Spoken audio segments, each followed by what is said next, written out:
Paz do Senhor, amados irmãos, graças a Deus por esta oportunidade que o Senhor nos dá, mais esta semana de estarmos aqui. Passamos depois de uma semana de trabalho, de labuta, mas o Senhor nos dá esse momento, esta oportunidade para nós falarmos a respeito das lições bíblicas, os princípios divinos em tempos de crise, reconstrução de Jerusalém e o avivamento espiritual como exemplo para os nossos dias. Aqui está o nosso gráfico esboço, que é exatamente da lição de número 6, que é que nós estamos estudando. Neemias reconstrói os muros de Jerusalém. Aí nós temos o ponto 1, ponto 2, 3, 4, 5 e 6. Essa lição, portanto, ela tem 6 pontos. E aí cada ponto desse nós temos outros subpontos, né? Alguns com 4 e outros apenas com 2 subpontos. Tá bom, irmãos? O nosso textuário diz: nunca mais se ouvirá de violência na tua terra, de desolação ou destruição nos teus muros, mas aos teus muros chamarás salvação e às tuas portas louvor. Isaías 60, 18. E a verdade prática diz: somente despertados podemos vencer qualquer obstáculo para realizarmos a obra de Deus. Leitura bíblica em classe está em Neemias capítulo 1, versículo 1 a 4 e capítulo 2, versículo 1 a 9. Ok, irmãos? Meus amados, antes de entrar nesses pontos, que na realidade eu quero falar sobre um outro gráfico que eu fiz, manual. Esse gráfico ele já aborda toda essa lição. Mas eu gostaria apenas de destacar alguns gráficos que eu fiz, que está no nosso grupo. Você pode pegar, porque são importantes para o nosso estudo, né? Então nós temos aqui esse gráfico aqui de Neemias, que é o esboço do conteúdo do livro. Ele está dividido em 8 pontos. Então ele tem aqui notícias da crise, iniciando a reconstrução, distribuição dos trabalhadores e suas tarefas, obstáculos à construção, os opositores se levantam, né? Problemas internos, Neemias é testado em sua liderança, finalizando as muralhas, quando mais exilados retornam, reconstrução espiritual, que é a leitura da lei, falando sobre avivamento, e a reconstrução social, falando de casamentos mistos, ok? Esse outro gráfico aqui, irmãos, ele é importante, que ele trata sobre as ideias centrais em Neemias. Então você tem aqui as crises, pode vir por causa da nossa rebelião contra Deus, no caso eles foram levados cativos por desobedecerem ao Senhor e adorar outros deuses, né? Segunda ideia importante, apesar da crise, Deus quer a nossa restauração, porque Ele tem um compromisso, Ele tem uma aliança conosco. Então essa aliança faz com que, apesar da nossa infidelidade, Deus continua sendo fiel, como diz a sua palavra. Ainda que nós sejamos infiéis, Ele permanece fiel. Ok, irmãos? Terceira ideia em Neemias, Deus levanta líderes para reconstruir as muralhas. Tá? Então sempre Deus vai levantar essas pessoas para liderar, para estar à frente de um empreendimento dessa natureza. Quarta ideia, toda reconstrução requer a participação divina, mas isso não exclui as ações humanas bem organizadas. É a questão da sinergia, né, de trabalhar em conjunto com Deus. Deus quer essa restauração, mas há uma parte humana que é preciso ser feita. Como sempre, damos esse exemplo. Jesus diz para aquelas pessoas que estavam lá no momento da ressurreição de Lázaro: tirem a pedra, né? E aí ele manda dar uma ordem, Lázaro vem, sai lá daquele túmulo. Então você vê essas duas coisas sendo trabalhadas aí, porque seria muito difícil para as pessoas ordenar, para os discípulos, por exemplo, ordenar que o morto viesse.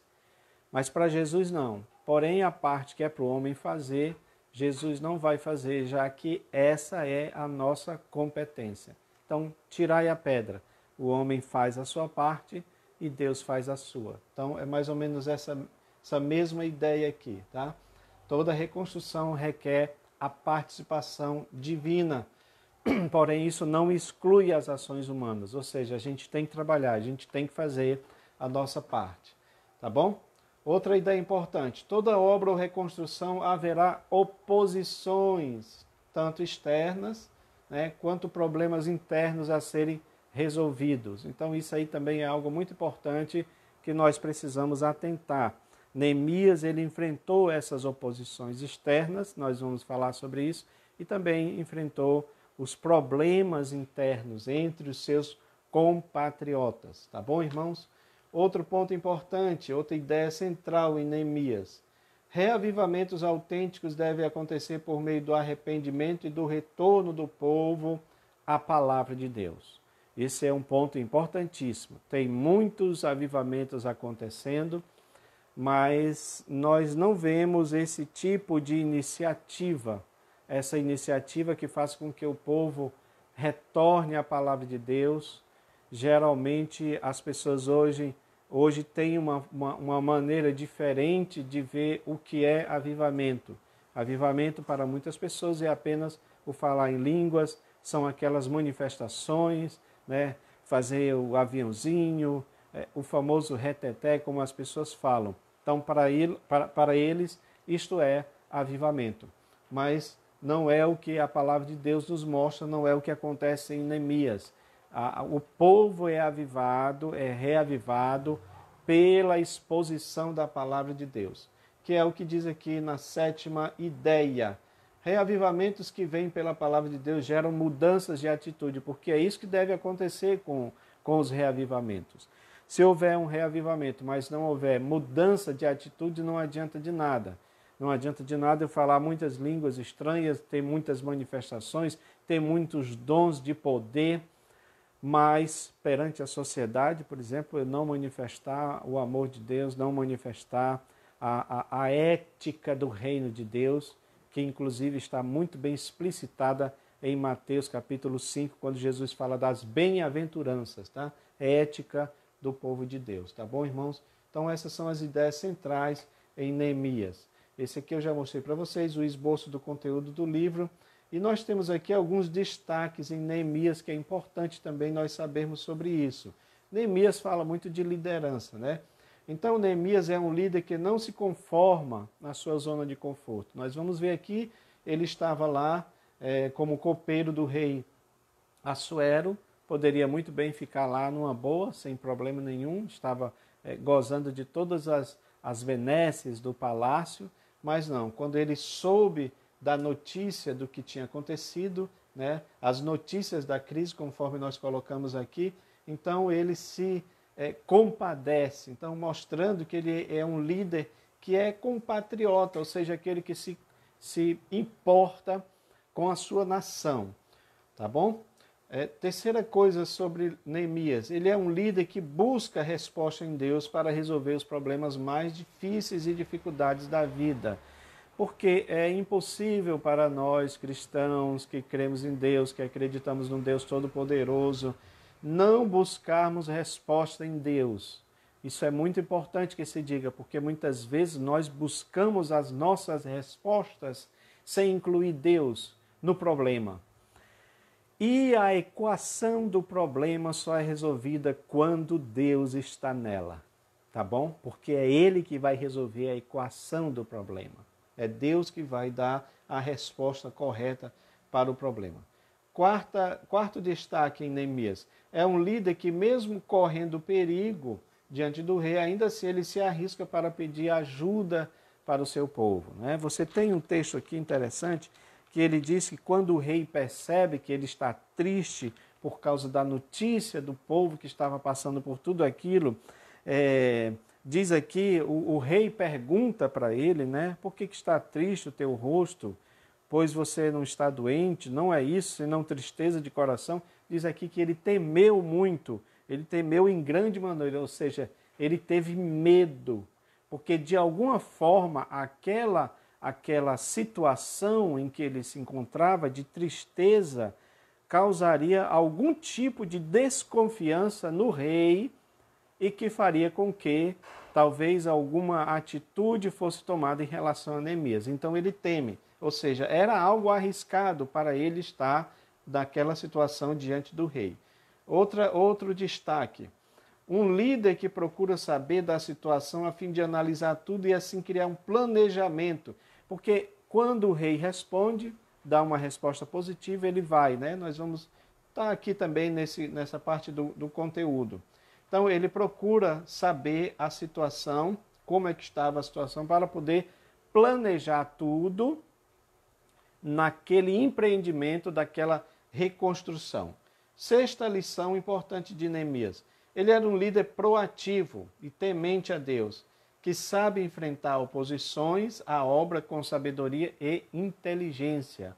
Ok, irmãos? Isso é muito importante. Nós vamos ver no decorrer da lição, se der tempo de falar, claro, que os inimigos tramaram, fizeram armadilhas para que Neemias caísse, mas ele conseguiu discernir que era uma armadilha antes de entrar nelas, né? E aí ele não entrou. Então, ele teve muita inteligência espiritual, digamos assim, para lidar com isso.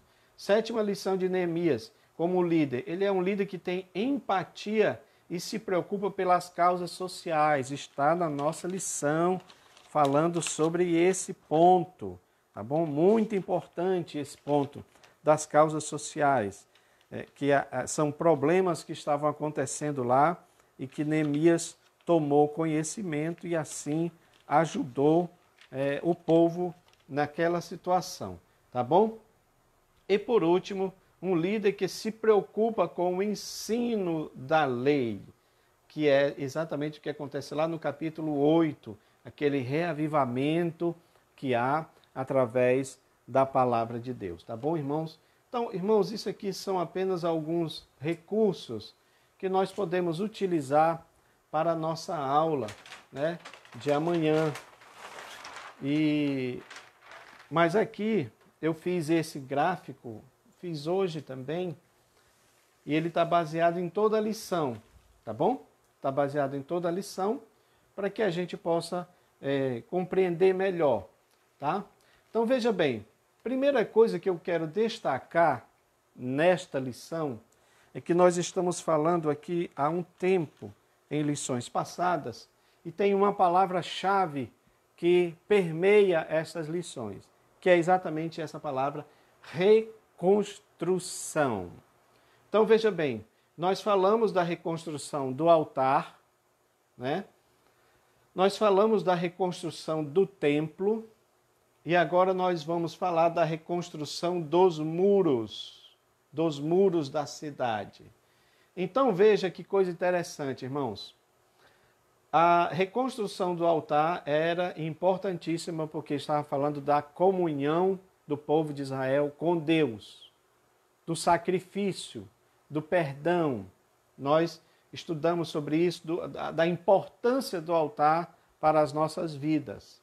Mas aí também nós temos aqui o templo, que precisava também ser reconstruído, que foi o que estudamos na lição passada, inclusive mostramos a importância do templo de Jerusalém. Como ele era importante e como ele é importante para nós hoje, tá bom? E agora nós vamos falar sobre os muros de Jerusalém. É interessante, não é, irmãos, que, de certa forma, provavelmente era mais coerente começar a reconstrução dos muros, porque os muros falam de salvação. Nós vamos estudar sobre isso lá no final, o simbolismo. Os muros falam de salvação, os muros falam de proteção. Só que eu acredito que tudo na Bíblia existe um porquê, existe um direcionamento divino para aquilo que acontece. Então, se começou no altar, é claro que a gente entende aí que Deus queria começar uma restauração, uma reconstrução de dentro para fora. Começando aqui de dentro da cidade, tá? Começando na questão do altar e na questão do templo, porque os dois estavam ligados. Quando a pessoa vinha para sacrificar, para adorar a Deus, que é exatamente o sacrifício, na adoração a Deus é sacrifício. Então ele trazia a sua oferta aqui no altar. Tudo isso fazia parte também do templo do Senhor. Ou seja, Deus começando uma reconstrução de dentro e aí passando para fora. Então isso para nós é muito importante, nós entendermos que Deus quer a nossa restauração interior. Então, quando falamos de reconstrução, estamos falando de reconstrução não só da nação, porque nós estamos numa situação difícil, estamos passando, graças a Deus, já estamos vendo a luz no fim do túnel, as mortes diminuindo, graças a Deus por isso, não é, irmãos? Eu sei que a igreja orou, intercedeu, pediu ao Senhor, mas agora nós temos que enfrentar a questão da economia. Então, a nossa nação precisa de reconstrução nessa parte de economia. Embora eu acredito que também, de forma espiritual, podemos dizer que a nossa nação, que a igreja do Senhor precisa dessa reconstrução. Ainda tem irmãos que não estão se sentindo confortáveis ou seguros para vir à casa do Senhor, para adorar na casa do Senhor, não é isso? E alguns pastores já estão sempre debatendo sobre isso, sobre a igreja pós-pandemia. Nós já temos falado sobre isso aqui algumas vezes, sobre como é que essa pandemia vai afetar a igreja do Senhor, porque isso é uma coisa que temos que ter na nossa mente. O mundo, irmãos, não vai ser o mesmo depois desta pandemia. Então precisamos entender isso. Então, esse tempo é o tempo mais do que urgente para se falar de reconstrução, reconstrução de vidas, reconstrução de altar, reconstrução de vida com Deus, de vida espiritual, reconstrução da igreja como organismo, como corpo vivo, não é? Precisa sim, tem muita coisa que precisa melhorar na igreja. E quando eu estou falando isso, eu estou falando de mim mesmo, porque eu sou igreja, então nós não devemos apontar os erros sem olhar para nós, não é? Principalmente sobre o que é que eu posso fazer, o que é que eu posso melhorar, em que eu posso contribuir para essa reconstrução. Então esse ponto é importantíssimo nós salientarmos aqui, tá bom, irmãos? Então olha só, repetindo aqui, a reconstrução começa pelo altar, porque fala da nossa comunhão com Deus, né, do nosso sacrifício. A reconstrução começa do templo, porque fala do nosso corpo, da nossa vida, como sendo algo importante, porque agora nós somos templos do Espírito. Deus habita em nossa vida, mas Ele precisa habitar em um templo reconstruído. Não é um templo que está em pedaços, não é? Não, ele precisa habitar num templo reconstruído, tá bom? E nós temos também os muros, que falam também de salvação. Alguns detalhes técnicos tá aqui, depois eu vou tirar um print desse mapa e colocar lá no grupo, tá bom, irmãos, para vocês acessarem. Então, segundo o arqueólogo Avi Ionar, essa muralha ela media aproximadamente 1.600 metros, né, de extensão, 8 metros de altura, 8 metros de altura e 8 metros e meio de largura, tá bom? Continha 12 portas, né, pelo menos alguns concordam que seja essa questão das 12 portas, tá? E é importante que se diga que não é todo o muro que estava destruído. Muitas partes dele estavam completamente destruídas, outras partes havia brechas, buracos, né, que a gente pode dizer assim, Neemias se refere sobre isso. Então, mas precisava ser reconstruído, porque o muro, irmãos, para as cidades daquela época era importantíssima. Estava falando de segurança, estava falando de proteção, tá? Então era importantíssimo que se construísse o muro. E aqui na nossa lição, eu trouxe esse gráfico para a gente se basear. Ele está todo baseado na lição, tá bom? Então, a primeira coisa aqui da nossa lição, ele fala: Deus responde às orações de Neemias, Deus envia emissários a Neemias. Então eu coloquei aqui, olha, notícias da crise. Ou seja, havia uma crise instaurada aqui em Israel. Tá? O altar já estava feito, o templo já estava feito, mas as muralhas não estavam completas, não estavam feitas, né? Não estavam reconstruídas. Além disso, o mensageiro, que é o Anani, que é exatamente irmão de Neemias, ele vai levar essa notícia para Neemias lá onde ele estava, na Pérsia, como o copeiro, né? Ele era o copeiro do rei, o Neemias. Então, ele vai levar a notícia para ele da situação, de como estava, não só a questão do muro que estava quebrado, com brechas, mas as portas que também foram queimadas, né?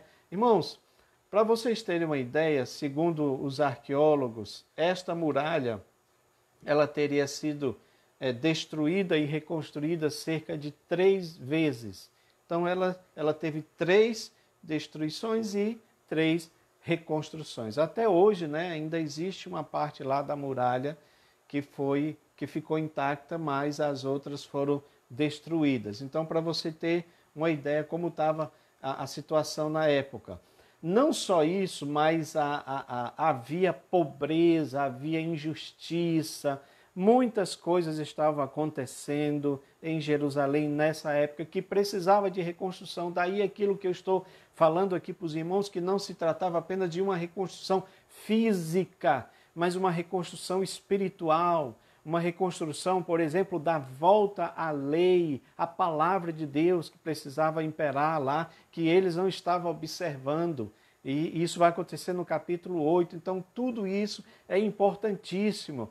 Há muitos estudiosos aí que falam hoje sobre a volta, não é, digamos assim, de nós voltarmos à palavra, ao estudo da palavra, porque tem muita gente aí pregando, irmãos, mas não estão dizendo nada, não estão pregando a palavra, estão pregando chavões, estão pregando um evangelho coach, um evangelho de vitória, um evangelho de conquistas materiais, mas não estão falando de mudança de caráter e também não estão falando de preparação da noiva para receber o noivo, que no caso é no arrebatamento da igreja. Então, esse tipo de assunto não é muito falado, porque afinal de contas, se eu vou conquistar, se eu quero vencer na vida, se eu quero ter todos os bens que o meu dinheiro puder comprar, então eu quero gozar de tudo aquilo que eu consegui, não é?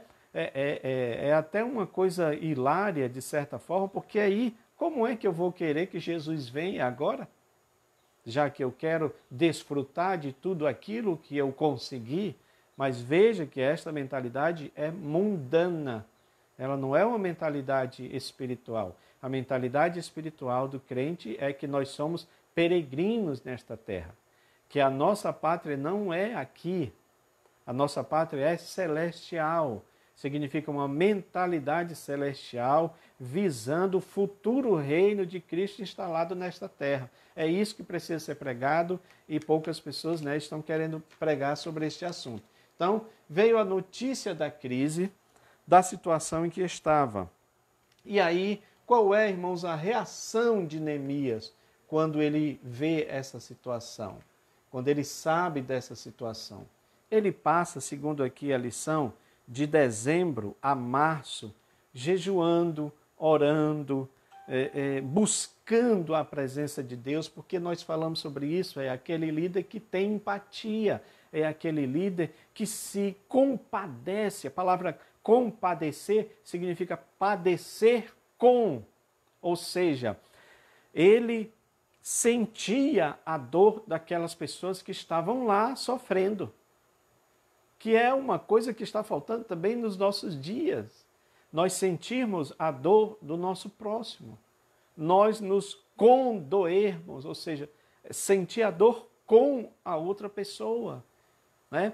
E Neemias foi esse que sentiu essa dor. Agora, diferente de outros, por exemplo, nós estudamos sobre Zorobabel, não é? Foi preciso os profetas Ageu e Zacarias agirem ali para levantar a moral deles, para dar aquela injeção de ânimos para eles voltarem a construir o templo.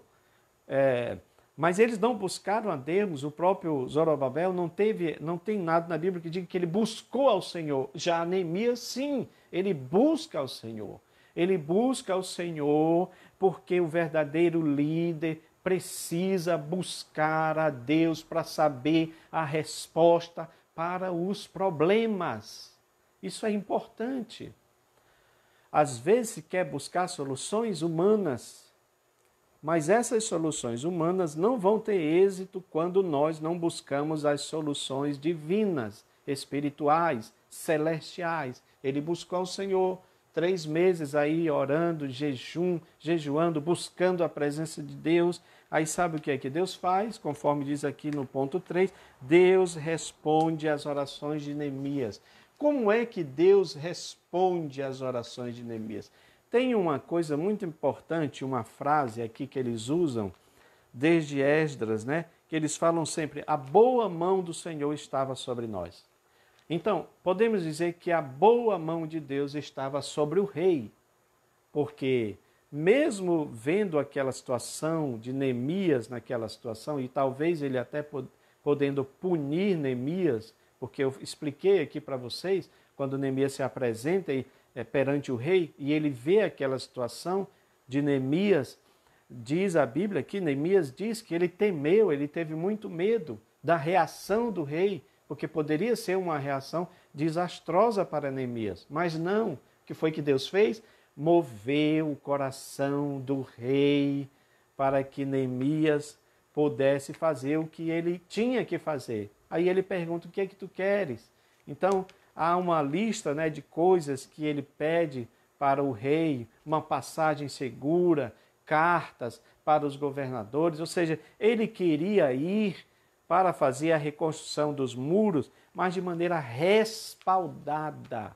Isso é muito importante, nós fazermos tudo com respaldo, principalmente respaldo divino, porque o respaldo divino, ele nos dá a garantia de que nós seremos vitoriosos nos nossos empreendimentos. Então a resposta de Deus para Neemias foi tocando no coração do rei, para que o rei permitisse que ele então fosse para a cidade de Jerusalém, reconstruísse lá o que tinha que reconstruir na questão dos muros e depois voltasse para o rei novamente. Ok, irmãos? Então, Deus fez exatamente isso se tornar possível. E aí, nós temos aqui nesse quarto ponto, Neemias chega na cidade, né? Neemias chega a Jerusalém, que está lá em Neemias 2, 7 a 11. Uma coisa que me chama a atenção aqui é que Neemias ele chega de maneira secreta. Ok, irmãos? Presta atenção. Neemias vem respaldado, Neemias vem com cartas, Neemias vem todo documentado, autorizado, mas ele não chega fazendo alarde, ele não chega tocando trombetas, ele chega de maneira, eu até coloquei aqui, de maneira secreta, de maneira sorrateira. Diz a Bíblia que ele não diz para ninguém. Ele não diz para ninguém. Passa 3 dias ali, inclusive ele faz um levantamento da crise. Porque o verdadeiro líder faz isso. Só que eu quero voltar neste ponto aqui para dizer uma coisa para todos nós, irmãos. Presta atenção. Se você tem algo para realizar, seja na vida pessoal ou na vida ministerial, é bom que você guarde silêncio, é bom que você guarde segredo, é bom que você não divulgue, é bom que você só faça isso quando você tiver feito o cálculo da construção da torre. Por que eu estou dizendo isso? Porque Jesus, na parábola da construção, do construtor da torre, ele diz isso. Qual é o homem que vai construir uma torre e antes não calcula para ver se tem condições de concluir a torre? porque porventura, começando ele e não tendo condições de concluir a construção, as pessoas passem e olhem e vão falar alguma coisa, né? Vão dizer, olha, ele começou a construção, mas não concluiu. Por que isso? Porque ele não fez o cálculo da construção. Então, nós precisamos fazer este planejamento. Mas isso começa, meu irmão, presta atenção, que isso é um recado de Deus para mim e para você. Começa no silêncio. Não fale nada, não é isso, irmãos? E eu estou dizendo isso porque é muito importante. Hoje nós estamos vivendo um tempo de redes sociais, de exposição midiática, não é? Às vezes a pessoa vai no banheiro, quer tirar uma foto no banheiro, né, do que está fazendo. É interessante isso, né, irmãos? Então, mas se você tem algum plano, algum projeto para realizar e você sabe que Deus está nesse projeto, não divulgue. Não divulgue. Até o momento certo. Veja bem, o que foi que Neemias fez? Ele chegou de maneira secreta, ele não divulgou nada. Mas o que ele vai fazer? Ele vai fazer um levantamento da crise para saber como é que estava a situação, para saber como é que ele ia planejar os próximos passos. É importante que se faça isso. Então, eu até coloquei aqui, mais ou menos, porque ele dá, não é, no relatório dele, como é que ele fez isso. Então, ele sai aqui, olha, da porta do vale, ok? Ele sai montado aí no seu jumentinho, no seu cavalo, ok, irmãos? Então ele vem nessa direção aqui da Muralha do Sul, passa pelo portão do lixo, portão do monturo, ok? Aí sobe na direção da Muralha Sudeste, chegando aqui, se eu não me engano, é aqui nessa porta, que inclusive, para vocês terem uma ideia, diz o relato, não é, que havia tanto entulhos que Neemias não consegue passar com o animal. Então ele deixa o animal, porque evidentemente aquelas pedras todas entulhadas uma em cima da outra, não tinha como o animal passar por cima daquilo. Então o que é que ele faz? Ele deixa o animal e ele mesmo vai a pé para fazer essa supervisão. Então ele vai até a porta das águas e depois ele retorna novamente, ok? Para poder voltar lá para a porta do vale. E assim ele teve uma noção de como estava a situação dos muros para poder planejar os próximos passos. Por isso que eu disse para os irmãos que é bom que você não divulgue nada do que você vai fazer. Olha, irmãos, preste atenção. Nós vamos estudar aqui, nós já falamos sobre isso, que aqui vai ter os adversários, os opositores à obra. Isso é de praxe, meu irmão. Toda vez que você vai reconstruir, toda vez que você vai entrar num empreendimento, você vai ter os sambalates para tentar atrapalhar a obra. Isso é mais um motivo pelo qual eu digo que você tem que agir de maneira secreta. É claro que vai haver um momento, porque depois que ele faz esse levantamento, que ele faz esse passeio, essa cavalgada, não é? Inclusive diz lá que me parece que é à noite que ele faz isso, justamente para ninguém ver e tal. Depois que ele faz essa cavalgada, esse levantamento da crise, é que ele chama os magistrados. Aí diz a lição que ele declara a sua intenção de edificar os muros. Porque, irmãos, para todos os efeitos, o que você planejar, você vai planejar em secreto, você vai ficar em silêncio, porque esse é o tempo da maturação das ideias, daquele planejamento, daquela reflexão do que você precisa fazer para que haja uma mudança.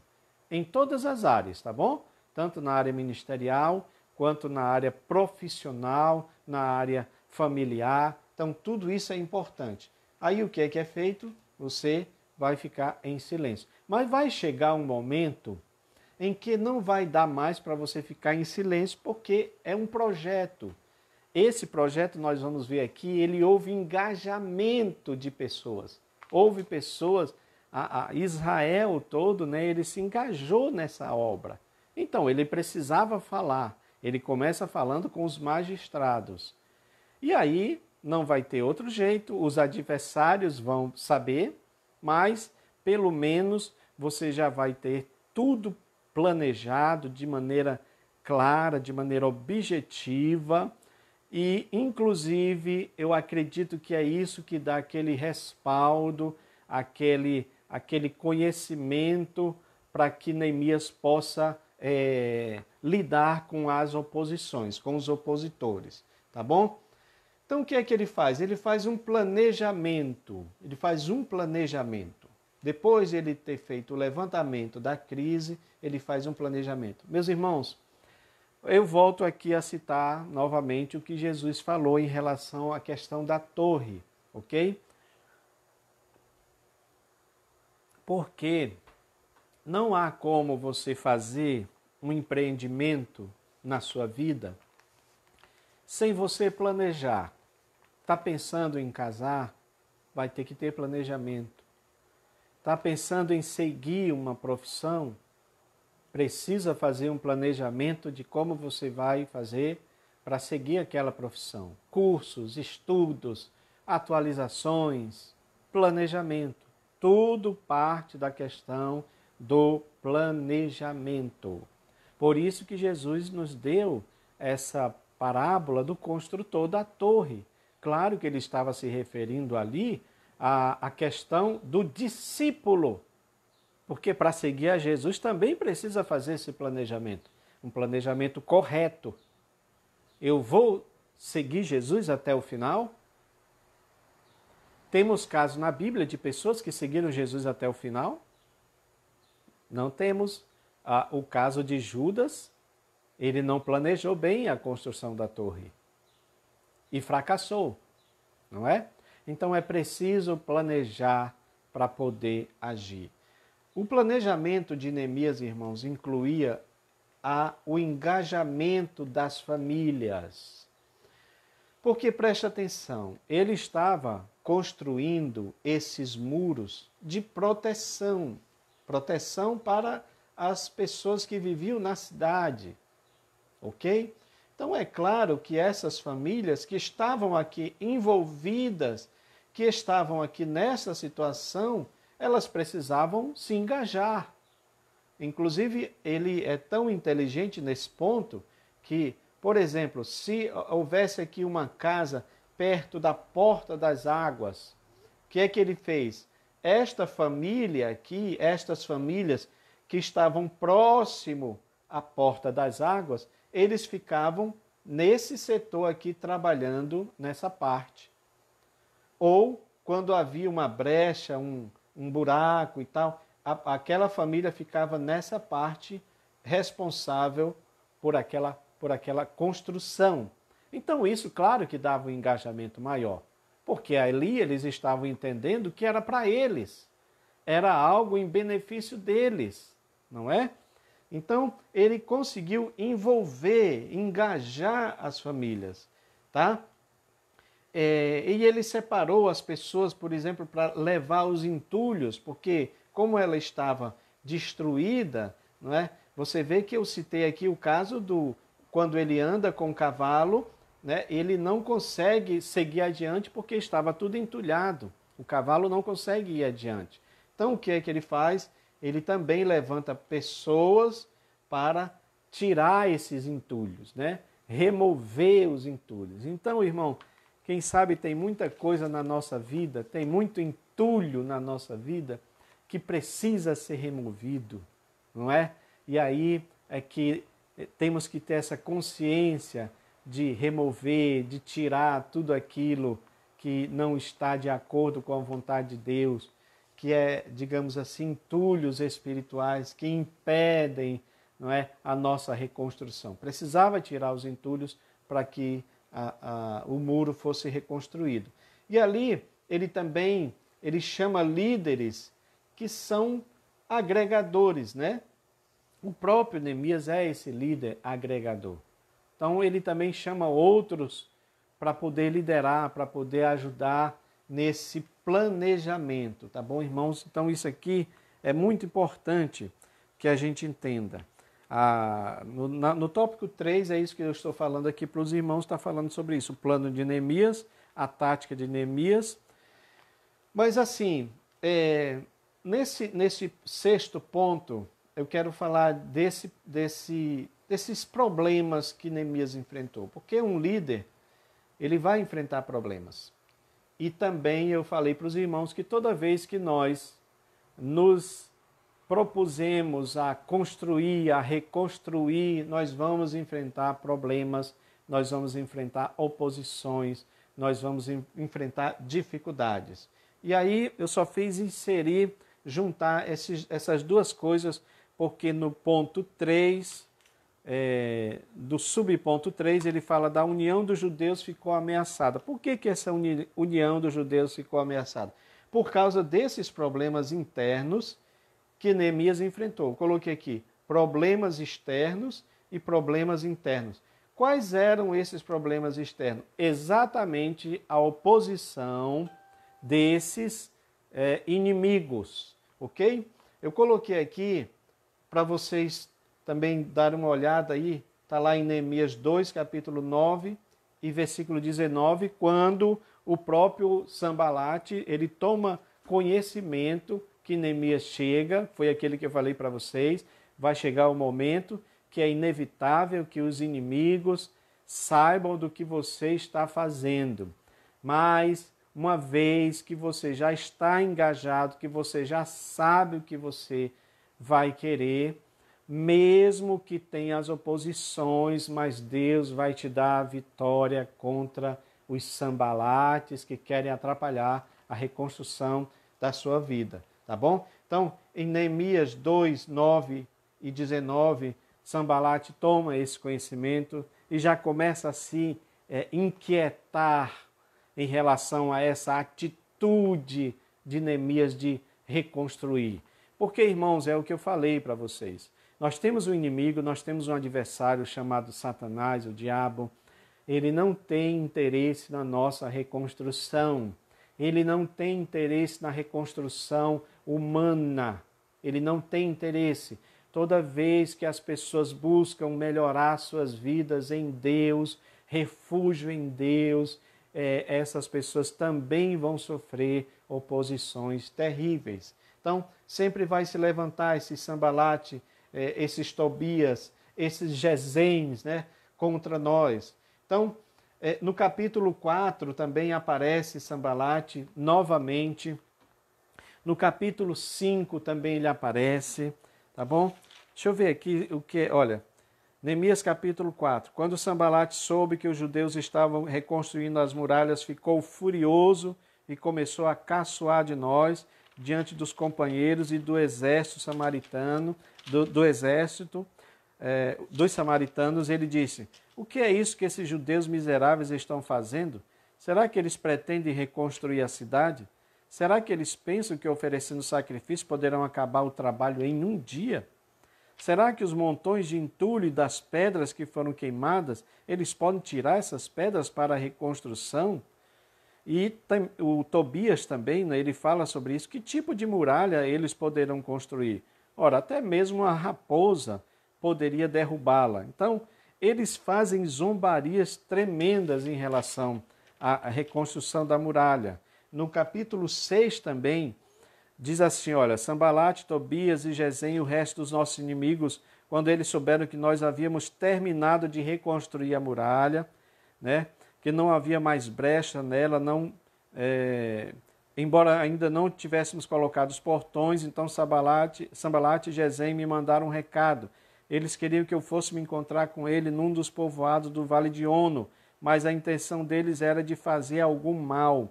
E eu mandei mensageiros com um recado dizendo: estou fazendo um trabalho importante, não posso descer até aí, não vou deixar esse trabalho só para ir falar com vocês.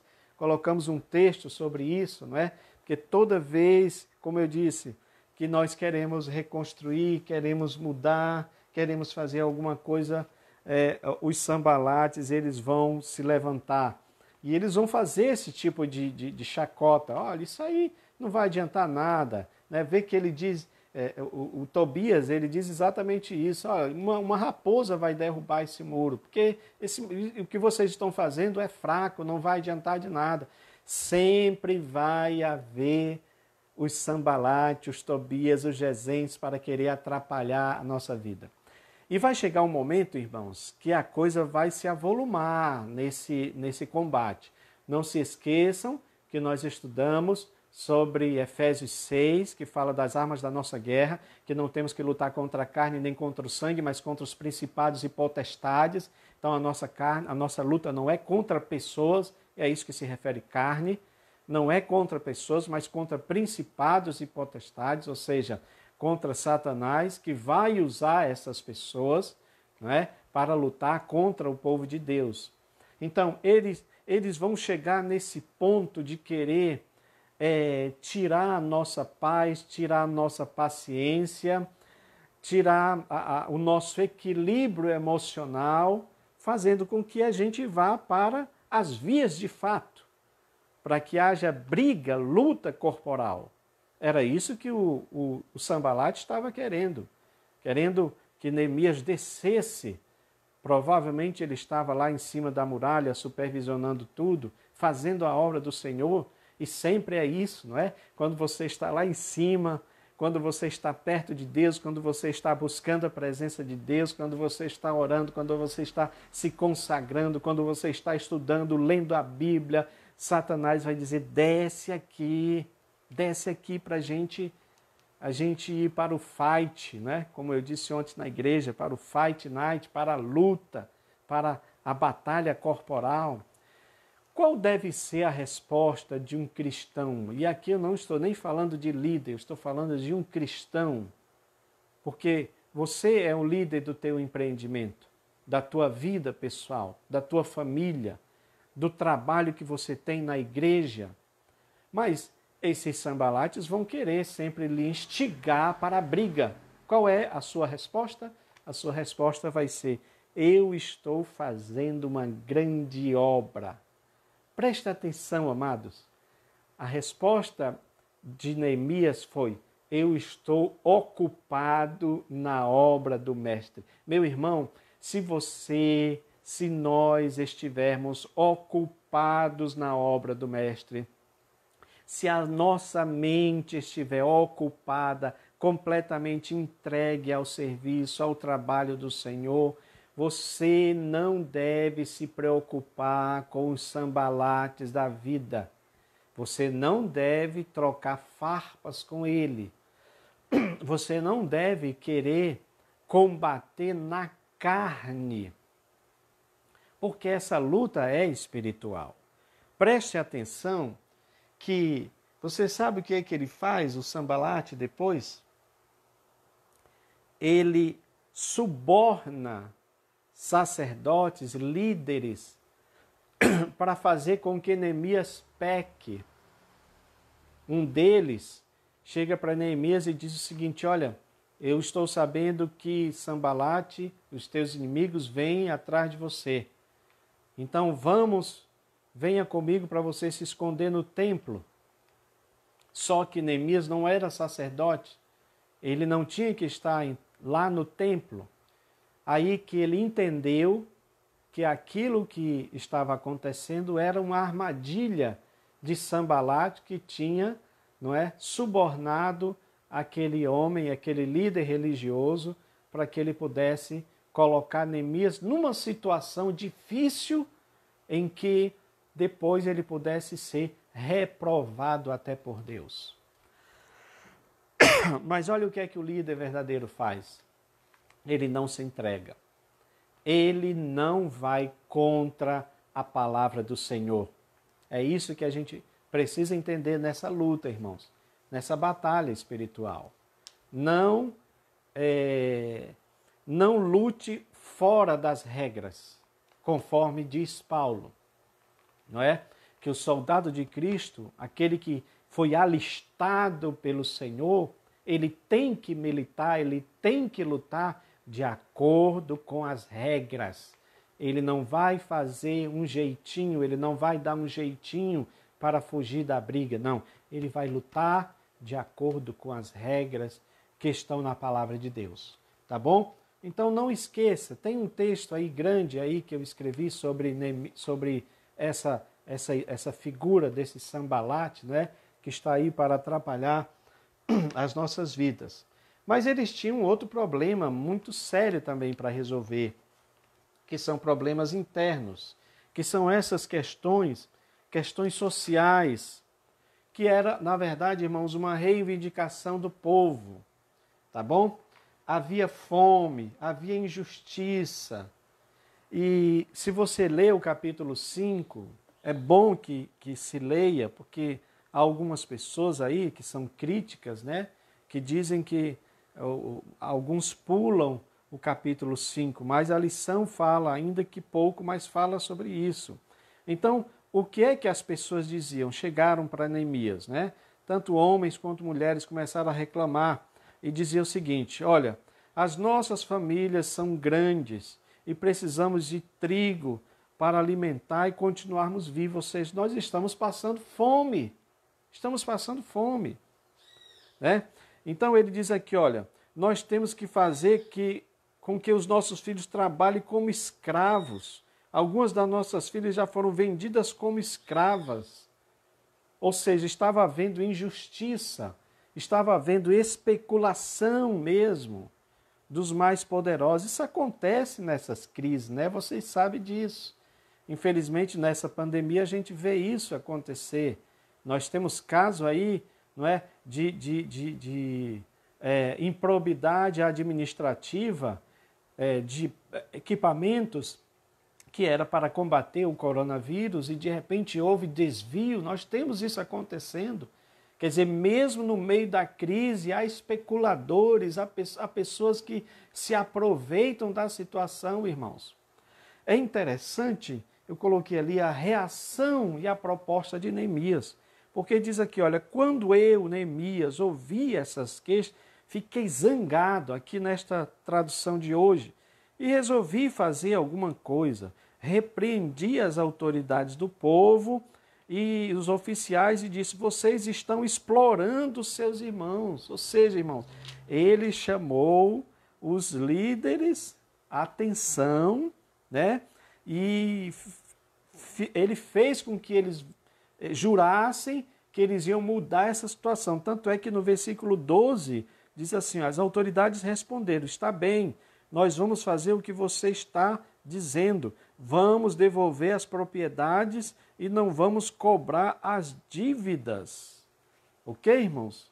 Então, olha, eram problemas internos. Mas deixa eu dizer uma coisa para vocês sobre essa questão desses problemas internos.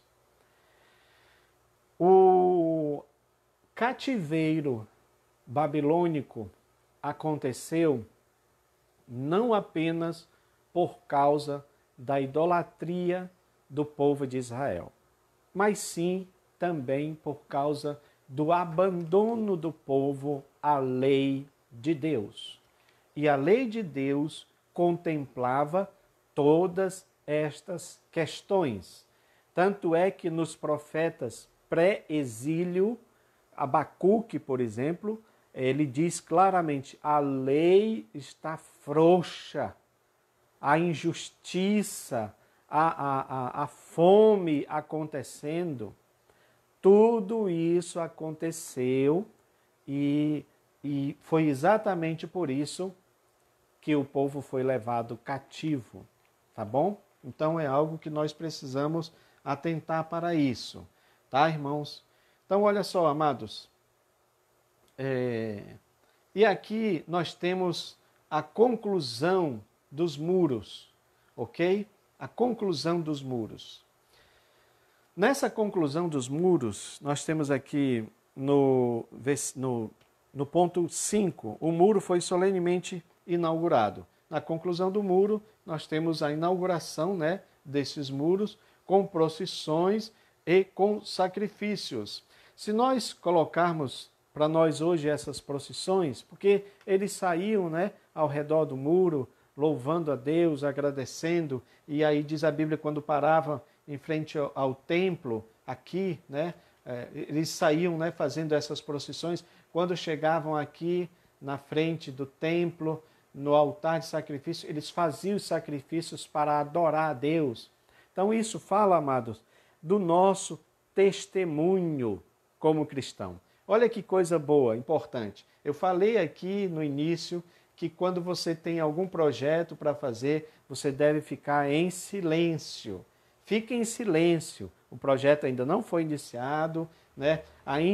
Ele ainda está na fase de maturação, mas a partir do momento que você começa a trabalhar, não tem jeito, você vai ter que falar para algumas pessoas e algumas pessoas vão ficar sabendo, outras pessoas vão ficar sabendo, os inimigos vão ficar sabendo, eles vão se levantar para vir contra você, você vai vencê-los na força, no poder do Senhor e o muro vai ser reconstruído, a reconstrução que precisa ser feita na sua vida vai ser feita e sabe de uma coisa? Depois você vai glorificar a Deus, mostrar para todos, inclusive para que os inimigos saibam que tudo isso foi feito por causa da boa mão do Senhor que estava sobre você e Ele te deu vitória para você poder concluir a reconstrução que você precisava. Agora era momento deles adorarem a Deus.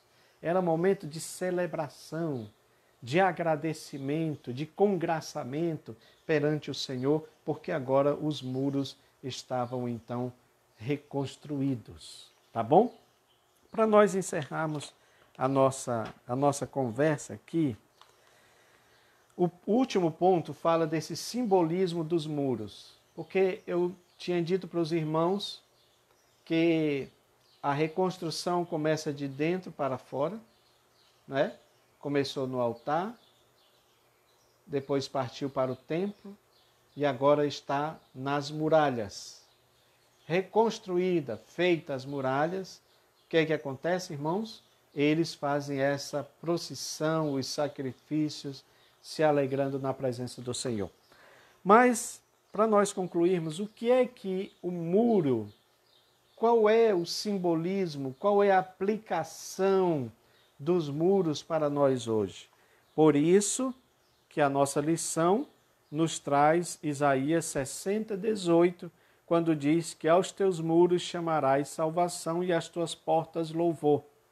Diz também Isaías 26:1, uma forte cidade temos a quem Deus pôs a salvação por muros e antemuros. Então, preste atenção numa coisa. O termo salvação na Bíblia, especialmente no Antigo Testamento, está relacionado com livramento e com proteção. A maioria dos salmos, quando você vê os salmistas falando sobre salvação, a salvação de Deus, né?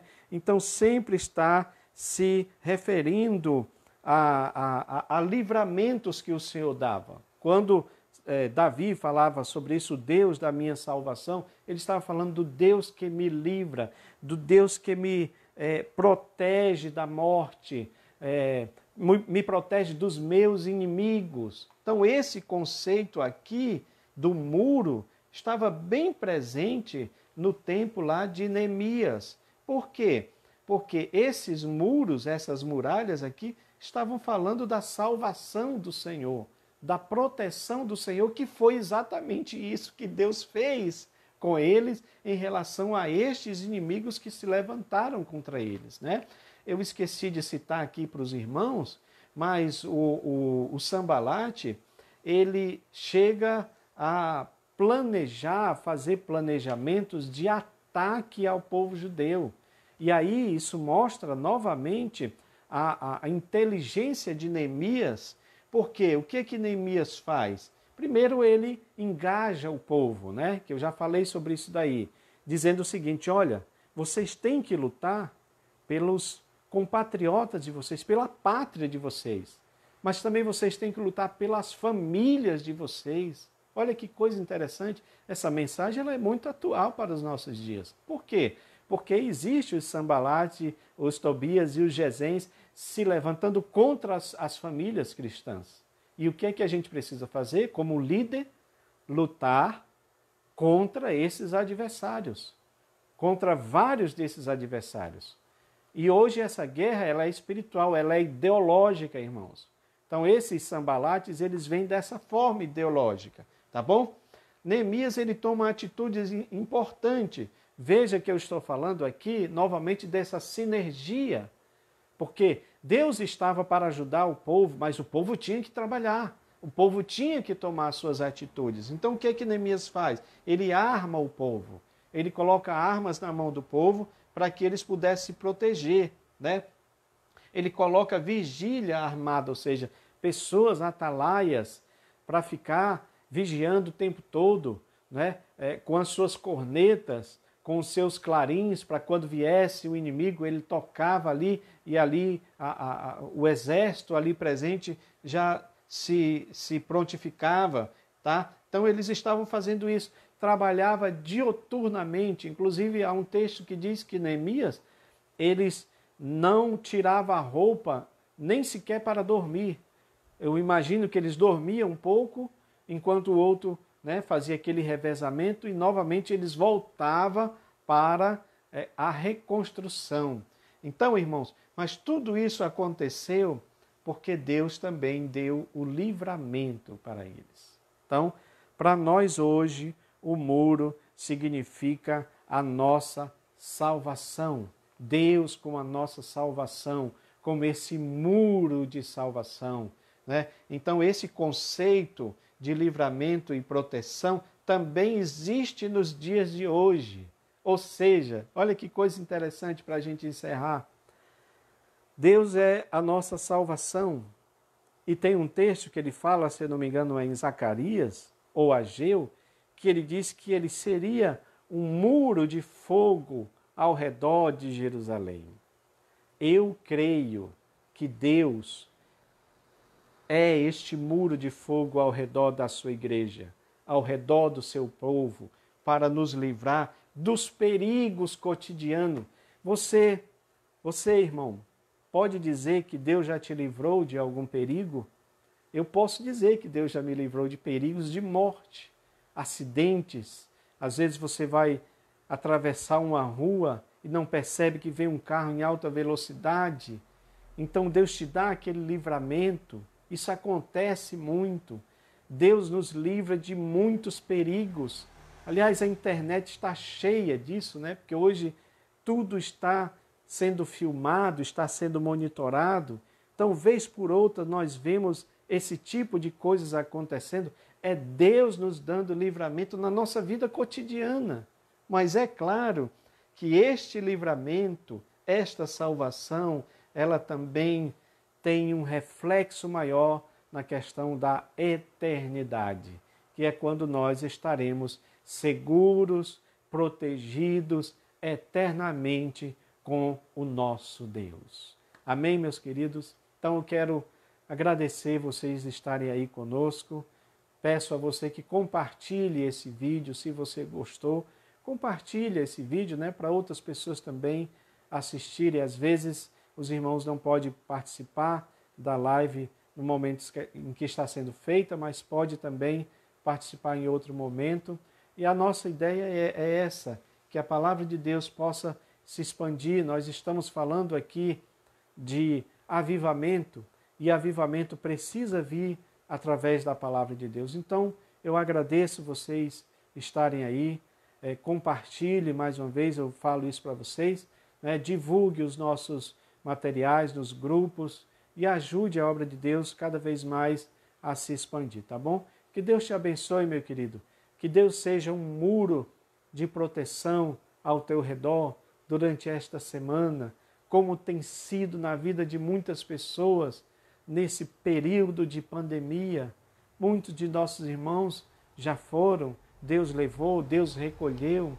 Outras pessoas que não são crentes partiram também para a eternidade, infelizmente. Mas Deus continua sendo esse muro de fogo ao nosso redor, porque Ele é a nossa salvação. Então que Deus te abençoe e que tenha uma semana abençoada em nome de Jesus. Amém.